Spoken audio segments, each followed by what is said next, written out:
आप देख रहे हैं ग्लोबल इंडिया टीवी।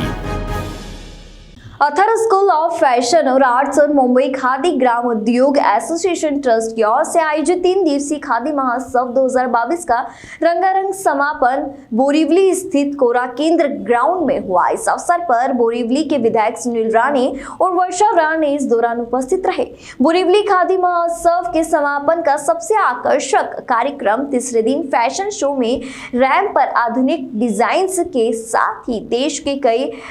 पारंपरिक नृत्य और संगीत जैसे असम, मराठी, गुजराती और अन्य लोकगीत और लोक संगीत की प्रस्तुति को दर्शकों ने बहुत पसंद किया। साथ ही साथ खादी महोत्सव में पूरे देश से कई प्रमुख कलाकारों ने स्टॉल में खादी वस्त्रों के साथ कई अन्य कला शिल्प का प्रदर्शन भी किया। आपको बता दें, खादी महोत्सव 2022 के समापन पर सुनील राणे ने कहा कि खादी महोत्सव में फैशन के साथ देश की विविधता, संगीत, नृत्य, कला शिल्प के आधुनिक और परंपरागत रंग की शानदार प्रस्तुति देखने को मिली। खादी महोत्सव में देश के सभी हिस्सों से आए कलाकारों,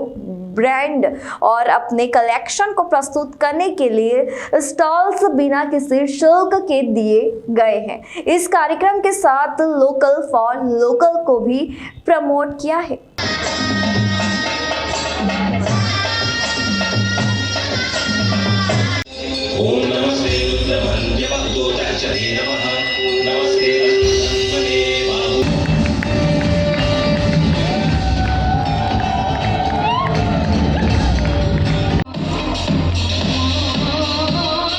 जैसे मैंने कहा कि खादी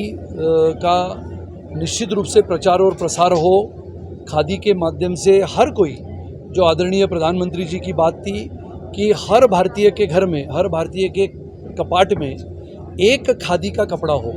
चाहे वो कुर्ता हो, शर्ट हो। अगर एक खादी का कपड़ा हम हमारे घर में रखते हैं तो विचार करो 120-140 करोड़ की जनता अगर ये तय कर लेती है तो हमारे महिला बचत गढ़ जो अलग अलग क्षेत्रों में, अलग अलग राज्यों में बुनकर के माध्यम से, काश्तकारों के माध्यम से ये कपड़ा बनाने का काम करते हैं, उनको कितना कारोबार का लाभ होगा और कितने लोगों को रोज़गार मिलेगा। इसके लिए निश्चित रूप से स्वदेशी अपनाओ, जिसके साथ खादी का उपयोग हम सब ने करने की आवश्यकता है। ये खादी महोत्सव स्वदेशी के साथ साथ मेक इन इंडिया जिसका कार्यक्रम पूरे देश भर में चलता है, इसके लिए हमने इसका प्रचार और प्रसार किया। सुनील जी, फैशन से किस तरह से आप जुड़े, जिस तरह से आज हमने यहाँ पे रैंप वॉक देखा जिसमें खादी से बने हुए एक से एक डिज़ाइन हमें देखने को मिली और यहाँ पे फैशन डिज़ाइनर है, तो किस तरह से देखते हैं उनके फैशन और खादी में इतने सारे फैशन आज जो आपने इस स्टेज के माध्यम से लोगों के सामने पेश करना। आप सभी ने देखा होगा कि न बल्कि सिर्फ फैशन डिज़ाइनर्स तो लंबे समय तक फैशन इंडस्ट्री में रहते हैं। फैशन इंडस्ट्री कपड़े जगत को विश्व में लेके जाने का काम करता है, लेकिन आप सभी ने देखा होगा कि Atharva school of fashion and arts की नई पीढ़ी की लड़कियां, जिन्होंने पिछले 15-20 दिनों से लगातार मेहनत, करीबन 17 घंटे काम करते हुए इतने अच्छे अनोखे अंदाज में जिन पहरावों का निर्माण किया, जिन कपड़ों का निर्माण किया, तो ये आधुनिक पीढ़ी, आधुनिक भारत की आज की पीढ़ी भी खादी के ऊपर काम करना चाहती है। डिज़ाइनर्स ने भी बहुत अच्छा काम किया। खादी के साथ साथ जूट, कॉटन, लिनन और खादी सिल्क, इसको भी बहुत बड़ा मायना रखता है। और इसके लिए मुझे लगता है कि फैशन डिज़ाइनर्स ने बोरीवली में भी बहुत अच्छे अच्छे फैशन डिज़ाइनर्स हैं जिनका नाम पूरे विश्व में है, और उसके साथ साथ आधुनिक पीढ़ी के युवा पीढ़ी ने भी इसको हाथ में लेते हुए अच्छा काम किया है, ऐसा मैं मानता हूँ। सर, राणे सर, हमने देखा कि फैशन के साथ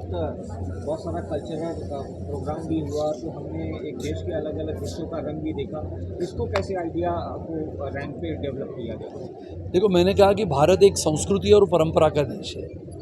और अपनी संस्कृति परंपरा जिसको सैकड़ों वर्ष हो चुके हैं, fashion for nation and khadi for nation, यानी ये अगर आप कैसे भी जोड़ के देखो तो कपड़ा अगर अच्छा बनता है तो आखिर में कोई भी दुकान में कपड़ा बाहर हम लगा के दिखाते हैं कि ये कपड़ा बना हुआ है। और इसके लिए ऐतिहासिक कार्यक्रम बोरीवली में किया, ये थीम आपके दिमाग में आया क्या, तो बताइए। मैंने जैसे कहा कि ये मेरे मन में कैसे आया, तो मैंने आदरणीय प्रधानमंत्री श्री नरेंद्र मोदी जी का बर्लिन का भाषण सुना, और बर्लिन के भाषण में यानी अपने देश के प्रधानमंत्री जर्मनी जाने के पश्चात जो उनका भाषण हुआ, जिसमें उन्होंने भारतीय संस्कृति और भारतीय पहराव की बात करते समय खादी का उल्लेख किया और खादी के बारे में बताया कि जैसे कपड़ा जगत ये कोरोना काल के पश्चात जब निर्यात शुरू हुआ तो भारत के कपड़ा जगत ने 2.25 लाख करोड़ का उत्पन्न किया। यानी इतने साल के पश्चात भारतीय प्रधानमंत्री देश के बाहर जाने के पश्चात अपनी संस्कृति, अपनी परंपरा और अपनी खादी इसका उल्लेख अपने भाषण में करते हैं। और हम सब जानते हैं कि खादी ये स्वतंत्रता संग्राम का प्रतीक था और आज के अपने हिंदुस्तान के स्वतंत्रता के 75 वर्ष के अमृत महोत्सव में आदरणीय प्रधानमंत्री जी ने इसकी बात रखी और प्रधानमंत्री जी के उस भाषण से हमने प्रेरणा ली और कहा कि बोरीवली तो ये स्वाभाविक रूप से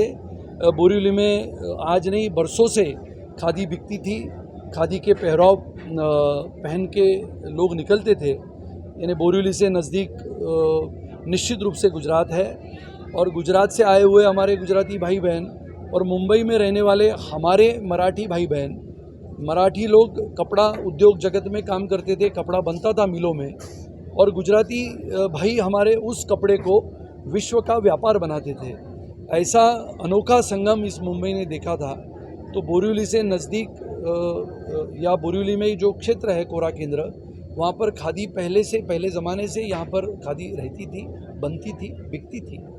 तो ये मेरे मन में कल्पना आई और खादी महोत्सव लोगों ने भी इसको बहुत ही शानदार तरीके से स्वीकार किया। करीबन 100 स्टॉल्स थे अलग अलग जगहों से, मध्य प्रदेश, राजस्थान, उड़ीसा, छत्तीसगढ़, यहाँ से लोग आए थे, बुनकर आए थे, काश्तकर आए थे, जिन्होंने अपने अपने कला संग्रह के वस्तुएं, अपने अपने खादी के कपड़े यहाँ पर लगाए थे और मैं उन सभी लोगों का शुक्रगुजार हूँ, विशेष रूप से कोरा केंद्र ट्रस्ट का भी शुक्रगुजार हूँ, जिन्होंने हमारे इन स्टॉल धारकों से 1 रुपया की भी कीमत नहीं ली। और ये अनोखा ऐसा खादी महोत्सव था। मुझे लगता है पुनः एक बार हम आदरणीय प्रधानमंत्री जी को धन्यवाद दें। सर, खबर एक ऐसी भी आ रही है कि आपका यह कार्यक्रम इतना हिट हो गया है कि केंद्र सरकार की तरफ से इस कार्यक्रम के सारे वीडियो को मंगाया गया। अच्छी बात है, क्योंकि जैसे मैंने कहा कि खादी का जिन जिन डिज़ाइनरों ने, जिन जिन लोगों ने इस कपड़े को बनाया है,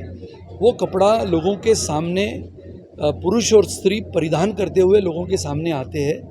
तो ये पूरे विश्व के सामने चला जाता है। और इसके लिए ये कपड़े बनाने वाले से लेके, कपड़ा बनाने वाले से लेके, कपड़े को बनाने वाले तक और कपड़े पहनने वालों से लेके कपड़े को देखने वाले तक,